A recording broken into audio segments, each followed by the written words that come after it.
If your sayyat became so heavy, if your sins became so heavy and so many through so many different mediums, it was very difficult before. Before you had to find somebody and really commit a problem. Now everybody's doing through internet, through every Facebook, through every Instagram, through every Snapchat, through every means possible it's happening.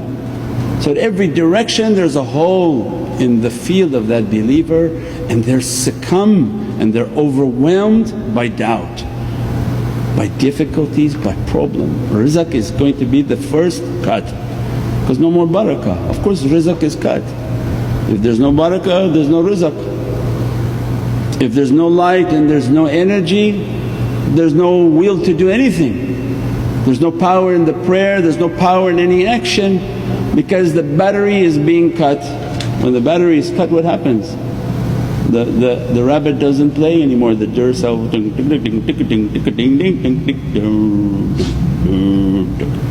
that's it, the energy has been cut.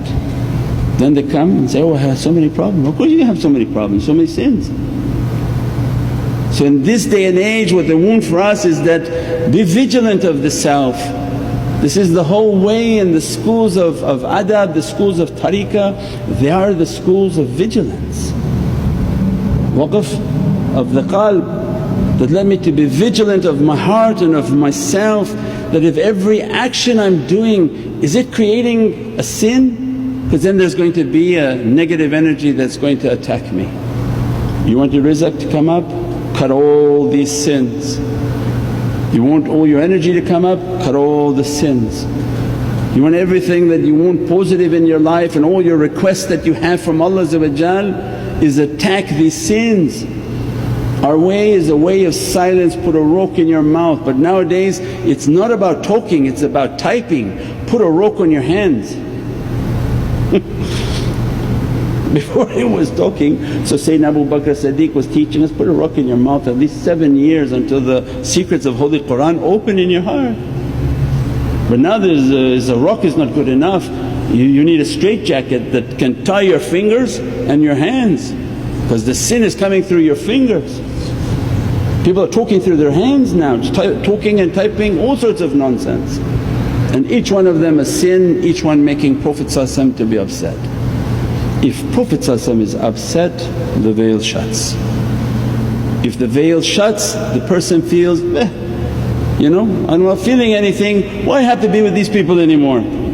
Let me be clever and walk away. Oh, it's not your cleverness, you're on top of a mountain and you just cut your rope. You're now falling thousands of feet off of that hill. They're taking you up very high.